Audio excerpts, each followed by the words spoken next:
Amém, meu irmão, minha irmã. Prestou bem atenção? Pois é. Quando é plano de Deus, querido, querida, ninguém pode impedir.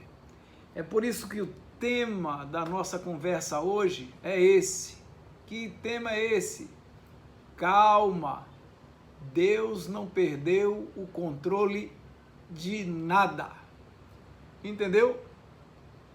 Vou repetir. Tenha calma, pois Deus não perdeu o controle de absolutamente nada. Ok? Vamos trabalhar esse tema? Vamos trabalhar, tá? Porque se você está andando como eu tenho andado nesses dias, tem hora que a gente pensa que a gente vai jogar a calma pela janela. Aliás, nem tem calma para jogar pela janela. A calma já foi embora, certo? E aí a gente procura a calma para ver e a gente não acha. Faz o quê? Não sei, meu irmão. Tem que achar, porque o Senhor, aquele que acalma a tempestade, aquele que acalma o mar, acalma o teu coração também, tá certo? Traz paz e traz sossego, para que a gente, como eu falei lá atrás um pouquinho, para que a gente possa dar um passo firme, depois de outro passo, se Deus quiser mais firme ainda, amém? Eu sei que não é fácil, ninguém está aqui querendo enganar ninguém, que ninguém está falando aqui que a vida é moleza, certo? Mas a gente, sabendo dos desafios da vida, estamos aqui absolutamente dispostos a enfrentar a luta que for necessária. Para quê? Para que a gente chegue lá no final, amém. Tá todo mundo aqui na mesma luta, todos no mesmo barcão, né? Todos no mesmo barco, amém. Ok? Onde é que está a leitura de hoje? Vou dizer a você, a leitura de hoje está no livro de Daniel, no livro do profeta Daniel, no capítulo 2. A leitura é um pouquinho longa, presta atenção, certamente você, quando eu fizer a leitura aqui, você vai notar que em algum momento da sua vida você já ouviu essa palavra, já ouviu essa leitura, talvez no estudo bíblico, talvez numa mensagem ministrada por um outro servo do Senhor, uma outra serva de Deus, certo?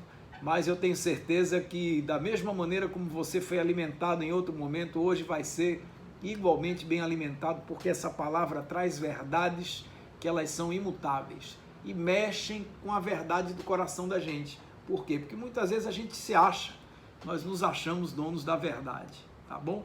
E aí sossega, querido, porque se você aprender a submeter a sua verdade àquela que é verdade de verdade, aquela que é verdade universal sobre todas as coisas, aí você vai perceber que é muito melhor você sossegar a alma, amém?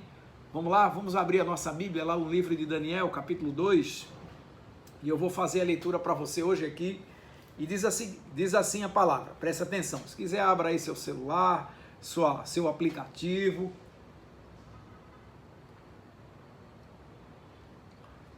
Talvez lá no final da mensagem eu toque essa música de novo, eu coloque essa música novamente para você não esquecer, certo?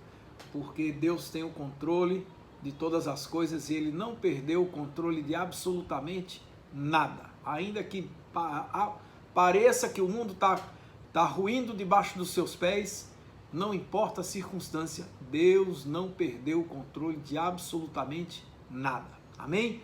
Vamos lá. Daniel capítulo 2, nós vamos fazer a leitura dos versos de número 17 a 30. Vamos lá. Leitura do livro de Daniel, capítulo 2, versos de número 17 a 30. Graça e paz para todos. Abra aí a sua Bíblia e vamos lê-la juntos, ok? Vamos lá. Daniel capítulo 2, versos de 17 a 30. Diz assim a palavra do Senhor. Então Daniel foi para casa e fez saber o caso a Ananias, a Misael e Azarias, os seus companheiros, para que pedissem misericórdia ao Deus do céu sobre esse mistério. Que mistério era esse? O rei Nabucodonosor tinha chamado todos os sábios da Babilônia e a galera não sabia exatamente o que falar. Ele tinha tido um sonho, tá certo? E esse sonho era um sonho que ele conseguia repetir, era um sonho muito poderoso, foi um sonho de Deus, foi um sonho que Deus deu a ele, tá certo? E os sábios ninguém sabia, o pessoal dava um fora atrás do outro e cada um que errava o rei cortava lá a cabeça, certo? E aí Daniel tinha que, né, ele queria dar a resposta, certa ao rei. E diz assim, olha, vamos lá. Então diz aqui o verso 18, então ele fez saber o caso a Ananias, a Misael e a Azarias, os seus companheiros, para que pedissem misericórdia ao Deus do céu sobre esse mistério, a fim de que Daniel e os seus companheiros não morressem, juntamente com o restante dos sábios da Babilônia. Então foi revelado o mistério a Daniel numa visão de noite. Então Daniel louvou ao Deus do céu.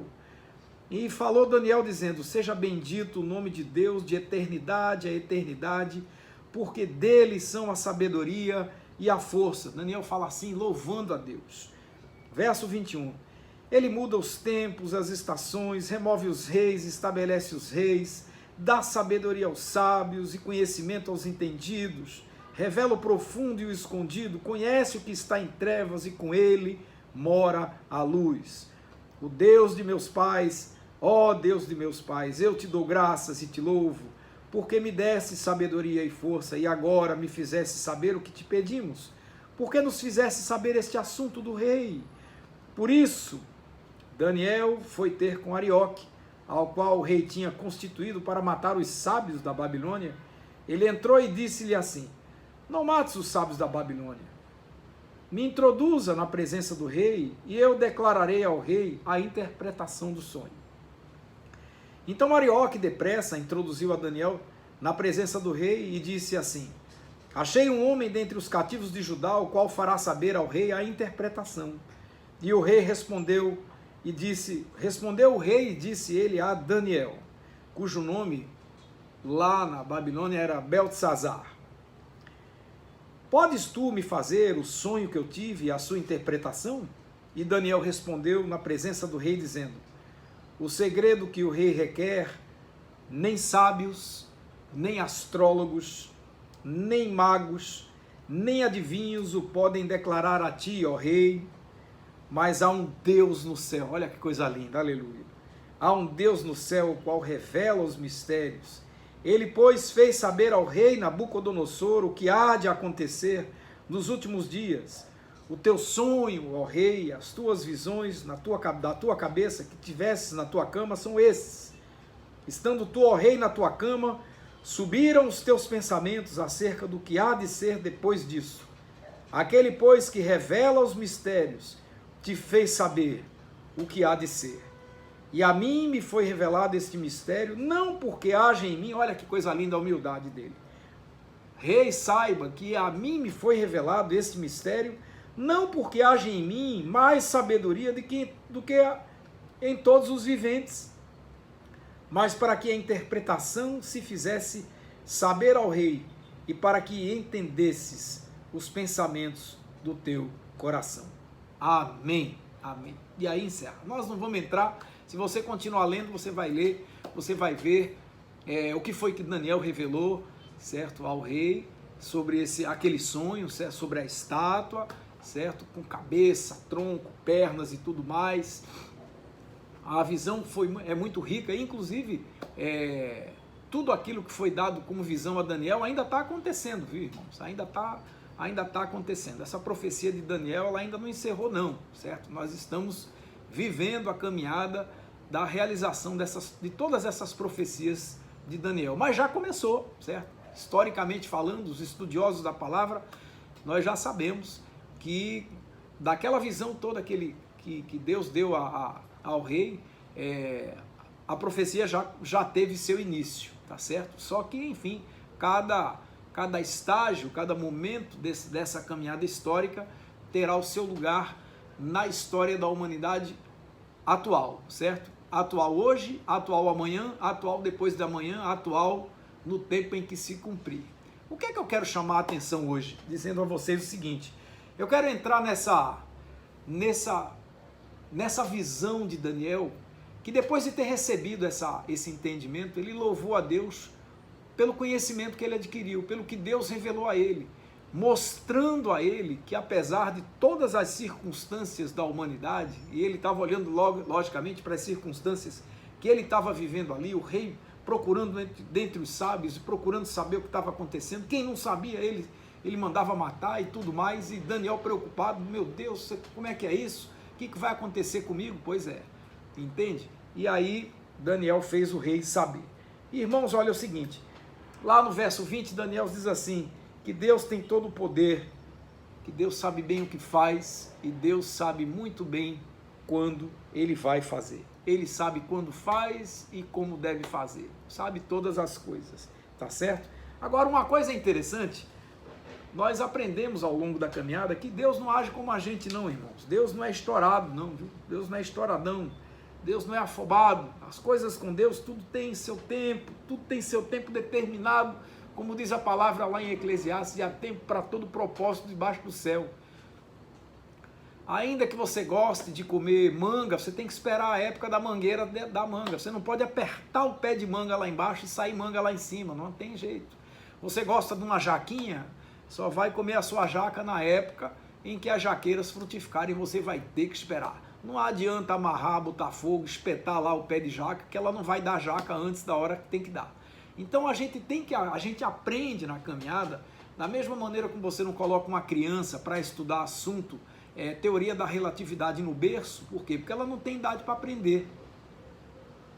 Ou seja, se cada um tem o seu tempo, se tudo tem o seu tempo determinado, a gente precisa aprender a fazer a leitura da nossa realidade na ótica daquilo que vai acontecer no tempo que tiver que ser. Daniel estava ali vivendo um momento delicado, e por que não dizer que os tempos de hoje também têm sido tempos assim? Quando você liga a sua TV, por sinal a minha hoje passou o dia aqui desligada, nós não ligamos um minuto ela, cheio de coisa para fazer. Minha mulher não está aqui, inclusive nesse momento, porque está trabalhando desde cedo, trabalhando em trabalho remoto. Exausta, irmãos, cansadíssima, certo? Audiência por um lado e reunião por outro e vamos embora e vamos lá e tudo isso mais. Então desde cedo, a gente acordou pela manhã, ela mal tomou café, já sentou-se aqui pertinho. Essa aqui é a nossa bancada de trabalho também, certo? Para esse momento a gente se organiza aqui, certo? Você não está vendo aí na tela, mas o meu computador de trabalho está por aqui, certo? A turma até tirou ele, está ali por ali sim, mas ele fica por aqui. A gente afasta um pouquinho as coisas, Cris sai daqui, vai lá para dentro resolver as coisas dela também e vamos embora. É assim que a gente faz. Então assim, todos temos vivido dias de muita, certo? De muita loucura, é pressão de todo lado, é pressão da necessidade de a gente ver o trabalho andando. E eu louvo a Deus porque apesar de todas as pressões do mundo, o nosso agronegócio está segurando a peteca do nosso país, louvado seja Deus, por quê? Porque não adianta, irmão, você não pode mandar uma jaqueira e esperar um pouquinho para dar a jaca, lá na hora depois que você quiser.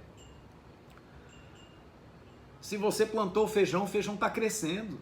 Com gente ou sem gente para colher o feijão, ele vai crescer e vai chegar na época da colheita, e se não tiver quem colhe, o feijão vai ficar apodrecendo lá, resultado, não vai para a minha mesa nem para a sua, entende? Então eu louvo a Deus, porque apesar de toda a luta, alguém ou muitos dentro da nossa sociedade precisaram dar a sua cota de sacrifício para que a gente pudesse hoje estar desfrutando de muita, da comida na nossa mesa, das condições do nosso trabalho e tudo mais, e vamos lá. Então, os dias de hoje, com tudo isso acontecendo, fora as pressões, o trabalho intenso, mas o Senhor está dizendo assim, a mim e a você, tenha calma, porque eu não perdi o controle de absolutamente nada.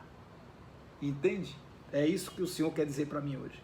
Daniel tinha ali a plena convicção disso. E quando ele faz a sua oração lá nos versos 21 e 22, aqui do capítulo 2 de Daniel, você vai notar isso.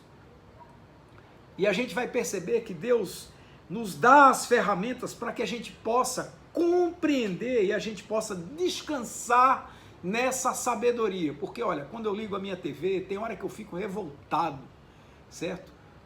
Eu fico revoltado. Ah, o senhor fica revoltado? Fico revoltado com um bando de gente ainda fazendo festa com morte. Tem gente que parece que, olha, falta pouco para alguns da nossa mídia, certo? Sorrirem quando dão o número de mortes e sorriem logo depois da notícia. É como quem diz assim, hoje o Brasil morreu mais 1000 e tantas pessoas. Falta pouco, minha gente, falta pouco para a gente chegar a esse absurdo. entende? Gente que se alegra com gente morrendo, certo? Gente que está procurando por um ou por muitos caminhos achar um culpado para essa virose.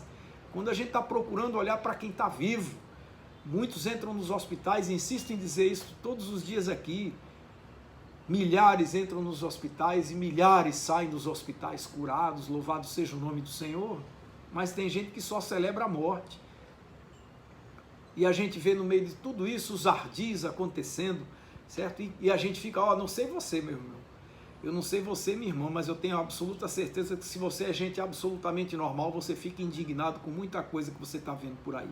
Eu não conheço a verdade de todas as coisas, por isso que eu estou evitando fazer certos julgamentos, é verdade. Mas de uma coisa eu tenho certeza, aquele que conhece todas as coisas, aquele que não perdeu o controle de absolutamente nada, ele sabe, tá certo?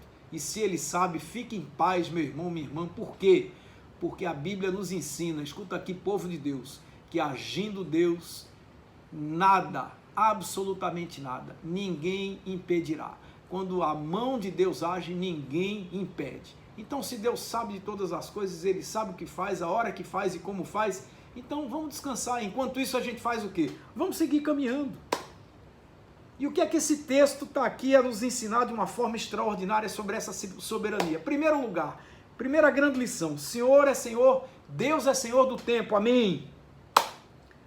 Ele muda os tempos e Ele muda as estações do jeito que Ele quiser. Tá bom, a gente olha aí, agora está fazendo calor, pode chover daqui a pouco, quem controla isso? Não sou eu, certo?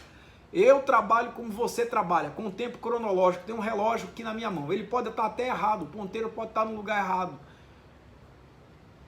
mas eu espero que não esteja, você também tem o seu, eu também tenho a hora para começar aqui a conversa, e a gente não vai passar a noite toda, porque eu sei que você daqui a pouco vai jantar, que você quer sossegar, assistir o seu jornalzinho, ficar alegre por um lado, chateado por outro, e vamos embora, porque é assim que a vida nos conduz, amém, tá certo? A gente sabe das lutas, se as lutas são grandes, elas continuarão sendo travadas, amém, mas a gente luta com o relógio no braço, nós lidamos o tempo todo com o tempo cronológico, e Deus não trabalha com esse tempo, muito embora esse tempo também esteja sujeito a ele, é verdade.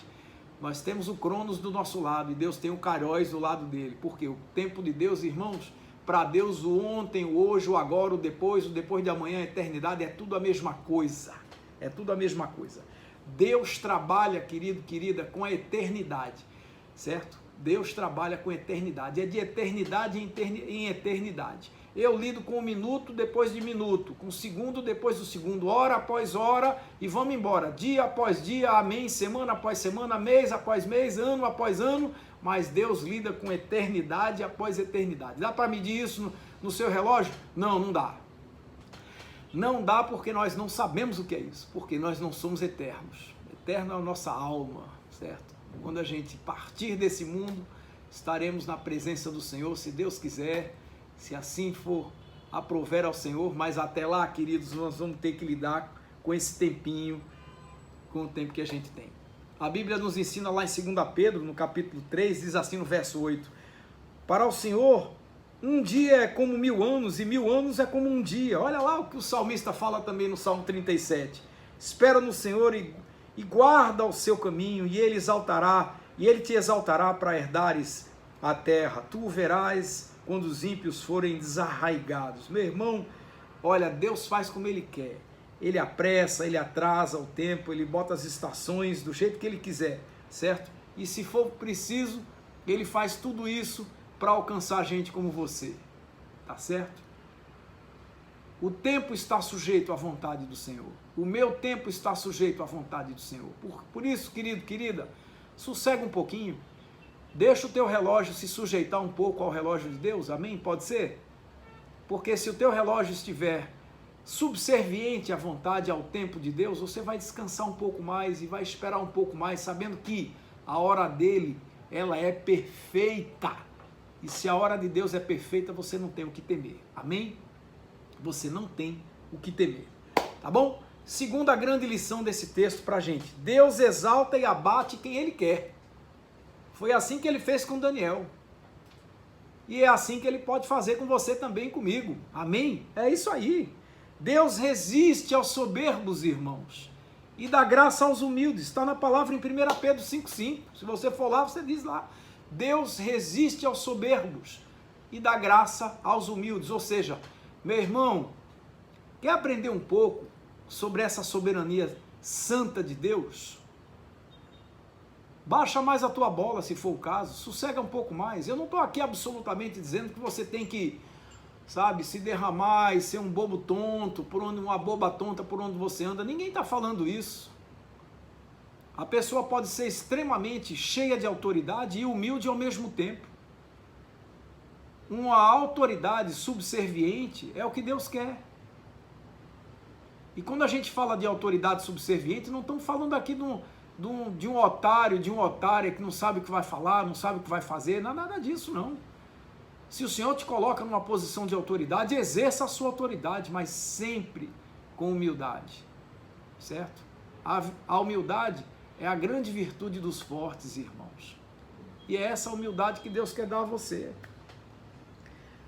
O profeta Isaías diz lá no capítulo 66, ele diz no verso 2 assim: assim diz o Senhor, para esse eu olharei. Para quem? Para o pobre e abatido de espírito, para aquele que treme diante da minha palavra. Eita, coisa boa. Meu irmão, minha irmã, descanse. É Deus quem vai exaltar você. Agora, se você está achando que você é mais do que Deus, cuidado, meu velho. Sabe o que vai acontecer com você? Não demora muito, essa bolinha vai murchar. Psss. Tem um amigo meu que brinca é muito. Sabe o que é que está precisando? Ele chega junto da gente e faz assim. Para quê? Para abaixar um pouco a bola.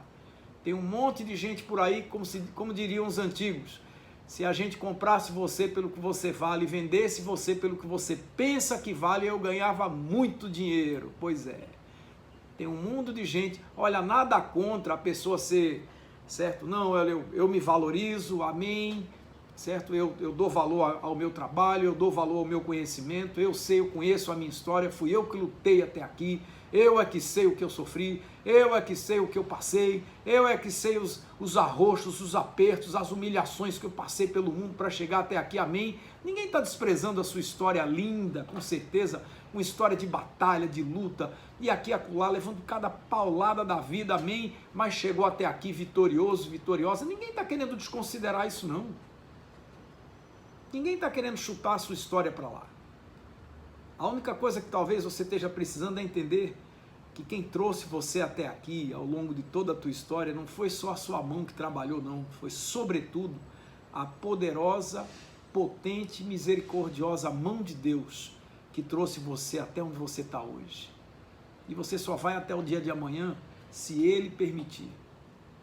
Essa Covid está aí batendo na porta de um mundo de gente que não importa se é rico, se é pobre, se é branco, se é negro, se é amarelo, se é gordo, se é magro, se é forte, se é fraco, não importa. A gente está assistindo aí na mídia, a gente está vendo gente forte, bombada, saudável, pega a Covid, com 3, 4 dias morre, acabou. E o outro fraquinho, é só o fiapo de gente, 100 e tantos anos, pega a Covid, entra todo arrebentado, luta no hospital e sai lá com aquele cartazinho, batendo palma. Vai explicar o que é isso? Sei não, meu irmão. O que eu sei é o seguinte: Deus está no controle e Ele não perdeu o controle de absolutamente nada. Amém. Então, se isso é assim, Ele exalta quem Ele quiser e Ele vai abater quem Ele quiser. E Deus sonda e conhece o coração do ser humano. Quando eu ligo a minha televisão e fico indignado quando eu vejo pessoas por aí buscando sempre apontar um dedo para o outro, é incapaz de fazer uma autoanálise, aliás, e dizer assim: olha, gente, eu sei que eu errei, eu sei que eu estou tentando, olha, louvado seja Deus pelas pessoas que estão tentando, porque, escuta aqui, só erra quem tenta acertar. Só se machuca quem vai para o jogo. Só se arrisca a se arrebentar na batalha quem vai para a luta. Se você não quer lutar, não quer se machucar e também não quiser produzir nada, fique parado. Agora eu pergunto, de que adianta? Do que vai valer a tua vida se você não está fazendo absolutamente nada? Porque não foi para não produzir nada que Deus chamou você. O Senhor chamou você para que você vá e dê fruto. Lembra do que disse Jesus? Fui eu que escolhi você. Não foi você que me escolheu. Eu te escolhi para que você vá e dê fruto. E o seu fruto, olha a coisa linda, e o seu fruto não apodreça não, ele permaneça. É fruto que dura, que permanece, e tem um propósito, a fim de que tudo aquilo quanto você pedir ao Deus Pai, em nome dele, Jesus de Nazaré, ele conceda a você. Que tal alinhar a sua vontade com a vontade de Deus? Porque se você andar como muitos soberbos por aí, Deus é quem vai abater o soberbo. Essa é outra grande lição, certo? Toda autoridade, irmãos, não importa, certo? Toda autoridade, ela tem que estar subserviente à vontade do Criador. E aí eu pergunto aqui, o que é que você governa? Você governa o quê? Você pode governar a sua casa, você pode governar a sua empresa, você pode governar o seu estado, pode governar o país, pode, mas se a sua autoridade não estiver subserviente a ele, teu governo é um governo de coisa nenhuma. Você pensa que governa, certo? A ti é permitido governar, mas você está aí para fazer a vontade de Deus. E se você não está fazendo, está usando de ardil para não exercer aquilo para o qual você foi chamado, você tem que fazer o que é correto, viu? Nós somos chamados para fazer o que é certo. E não precisa muita discussão não. Minha mãe e meu pai já diziam assim, olha, descanse, você sabe o que é certo, você sabe o que deve fazer, você sabe o que é certo, o que não está certo. Escolha e faça o que é certo. Eu brinco sempre com a galera por aqui, em todo canto, digo assim, faça o que é certo, que Deus abençoa. Quer saber o que deve ser feito? A primeira resposta é essa, bom, o que deve ser feito? Faça o que é correto. Faça da forma correta que Deus abençoa. Se você fizer da forma certa, Deus vai te abençoar. Amém? Toda autoridade provém de Deus. E se a tua autoridade estiver debaixo da autoridade do Criador, você já está no bom caminho. Terceira grande lição, e daqui a pouco eu termino essa reflexão. Certo? Terceira grande lição. Primeira, a gente aprende, Deus é Senhor do tempo. Segunda está aqui, é Ele quem exalta e quem abate a quem Ele quiser. E a terceira grande lição, da cabeça do homem, da mente do ser humano, Deus conhece todos os caminhos. Eita, e agora? Meu irmão, minha irmã, descanse. Deus não perdeu o controle de absolutamente nada, Ele conhece os caminhos da mente humana, certo? Ele conhece os caminhos do coração do homem, conhece. Tem gente por aí com muito ardil? Tem muita gente por aí tramando coisa errada? Tem, mas Deus sabe de todas essas coisas. E não fique você pensando que isso tudo vai prosperar muito não, tá certo? Isso tudo tem seu tempo e tem hora para começar? Tem, mas tem hora para acabar. E uma hora isso acaba. Entende? Então, se Deus conhece, meu velho, é Ele que dá sabedoria aos sábios, como diz a palavra que a gente leu. É esse Deus que dá sabedoria aos sábios e o conhecimento aos entendidos. Irmãos, o homem se exalta pelo conhecimento. Há muitos que pegam seu diploma, pendura lá na parede. Nada contra isso, eu acho bonito. Isso mostra conhecimento que você tem, certo? Mas Deus, irmãos, Ele dá conhecimento além de tudo isso, tá certo? Ele dá sabedoria aos sábios, olha que coisa linda. E escuta aqui uma coisa, sabedoria e conhecimento não são a mesma coisa não, certo? Você pode ter uma coisa sem a outra, entende? Você pode adquirir muito conhecimento numa área ou noutra qualquer, mas se você não tiver sabedoria para usar, a grosso modo, queridos, o conhecimento é aquilo que a gente aprende, conhecimento é aquilo que a gente adquire, estude, se aplique, vá buscando experiência, vá buscando entendimento, vá estudando, vá se aprimorando, amém? Agora, se você não tiver sabedoria para usar esse conhecimento, vai ficar muita coisa perdida na sua cabeça, entende? É por isso que muitas vezes o sábio vai mais longe do que o inteligente. Às vezes a pessoa é muito inteligente, mas não vai muito longe, certo? Por quê? Porque o conhecimento é a ferramenta e a sabedoria é a habilidade para usar essa ferramenta. Amém? Olha, é por isso que a gente precisa ter a mente de Jesus de Nazaré, certo? A Bíblia fala lá em Isaías, no capítulo 26, verso 3, diz assim: Tu conservarás em paz aquele cuja mente está firme em ti, Senhor, porque ele confia em ti. Paulo, o apóstolo, quando escreveu aos Coríntios, na primeira carta, ele diz lá no verso 16 do capítulo 2, ele diz: Nós temos a mente de Cristo Jesus. Irmãos, o que nós precisamos é repousar a nossa mente. Se Deus conhece a mente do ser humano, vamos descansar um pouco a nossa mente nas coisas de Deus, amém? Vamos buscar essa sabedoria que vem do alto, porque se você é como eu preciso pedir sabedoria a Deus todos os dias para caminhar, todos os dias, certo? E o convite está lá em Filipenses, dizendo assim, olha, quanto ao mais, irmãos, tudo que é verdadeiro, honesto, justo, puro, amável, tudo que é de boa fama, se há alguma virtude, se há algum louvor nisso, seja, portanto, isso o que ocupa os vossos pensamentos. Entendeu? Onde está isso? Filipenses 4:6. Tá bom? 4:8, aliás. Filipenses 4:8. Então eu quero encerrar essa palavra aqui dizendo a você o seguinte, presta atenção, certo? Eu quero dizer a você o seguinte.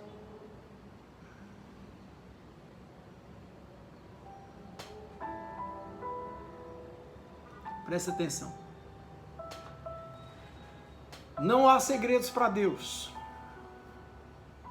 Não há segredos nenhum para Deus. Nenhum. Ele revela, como diz lá no verso 22 da leitura que a gente fez lá do capítulo 2 de Daniel. Deus revela o profundo e o escondido. E Ele conhece aquilo que está em trevas e com Ele mora a luz. Olha, sabe o que é que a gente precisa? Descansar. Amém? Se você precisa tomar conhecimento de alguma coisa, se você precisa saber algo que é importante para a sua vida, alô? Se algo você precisa descobrir, ore, querido, ore, minha irmã, ore que Deus revela. Aonde? Ele vai revelar você nessa palavra aqui. Ele vai revelar você no seu coração, o Espírito Santo de Deus vai soprar no seu coração. O importante é que, seja qual for a via, através da qual Deus vai falar com você, em qualquer uma delas a vontade de Deus vai trazer paz para você, tá certo?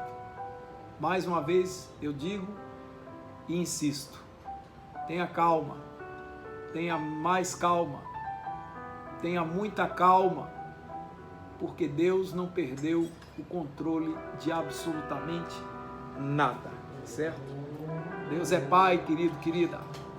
E se Ele é Pai, Ele ama a gente, certo? Se você quer buscar a Deus, é simples, busque e seja sossegado, sossegada. Porque se você buscar a Deus do jeito certo e na hora certa, do jeito que você quiser, Ele vai revelar a você coisas extraordinárias. E a promessa está aí, Jeremias, capítulo 33, verso 3. Diz assim, clama a mim, eu te responderei, e vou te anunciar coisas grandes e firmes que tu ainda não sabes. Então, meu irmão, minha irmã, como é que você faz? Vamos lá para Mateus 6,6. Quando você orar, entra no teu quarto e fecha a porta, e ora ao teu Pai que está em secreto, e que te vê em secreto, e Ele te recompensará publicamente. Sabe o que significa isso? Quando Deus falar com você, o mundo inteiro vai saber, porque tudo que você receber do Senhor, Deus quer que você faça o mundo saber o que Deus tem feito por você. Amém? Então, sossega. Eu quero encerrar essa palavra num trecho no livro de Isaías, o profeta, no capítulo 45, nos versos 2 a 5, que diz assim, preste atenção, diz assim, eu irei adiante de ti e endireitarei os caminhos tortos. Vou quebrar as portas de bronze, vou despedaçar os ferrolhos de ferro. Te darei tesouros escondidos e as riquezas encobertas, para que tu saibas que eu sou o Senhor, o Deus de Israel, que te chama pelo teu nome, aleluia. Por amor do meu servo Jacó e de Israel meu eleito, eu te chamei pelo teu nome, pus o teu sobrenome, ainda que você não me conhecesse. Eu sou o Senhor e não há outro. Fora de mim, não há Deus. eu te cingirei, ainda que tu não me conheças. Sabe por que ele faz isso? Porque ele ama você. Ele não perdeu o controle de absolutamente nada. Descanse. Descanse. Amém? Que Deus te abençoe. Vamos orar? Vamos orar. Pai, não está fácil. Nunca foi. E nesses dias tem hora que a gente procura a calma e a calma foi para algum lugar. Por isso nós pedimos a tua bênção, para que a nossa caminhada seja mais tranquila. Nesses dias são tantas as pressões, tem hora que a gente pensa que... Tem hora que a gente tem a plena consciência de que a gente não vai dar um passo sequer seguro dali para frente. Mas se estamos firmes até aqui, não é por nossas forças, é pela tua misericórdia. Portanto, nos ajuda, Senhor, a aprendermos essas preciosas lições, entendermos, Senhor, que Tu és o Senhor do tempo, que Tu exaltas e Tu abates a quem Tu quiseres, que Tu conheces os caminhos da mente do ser humano e que para Ti não há absolutamente nenhum segredo. Portanto, se Tu sabes de todas as coisas e conheces a nossa caminhada, ó Deus, vem cá e dá resposta para essa humanidade. Que o Teu Espírito Santo vá encaminhando, Senhor, para que os nossos olhos vejam o Teu mover poderoso, abatendo os soberbos e dando graça aos humildes, para que essa enfermidade seja varrida da face da terra. E se houverem culpados, que a gente nem sabe, mas se houver, que eles recebam a devida recompensa debaixo da Tua graça e do Teu amor, e não na justiça segundo os homens, porque a justiça segundo o homem, ela quer humilhar, ela quer destruir, mas Tu és o Deus da vida. Faz do Teu jeito, Senhor, porque quando é do Teu jeito é o melhor jeito de ser. Faz assim na nossa vida e nos ajuda a darmos um passo depois do outro. Faz isso, nós Te agradecemos no nome santo e poderoso do Senhor Jesus de Nazaré. Amém e amém.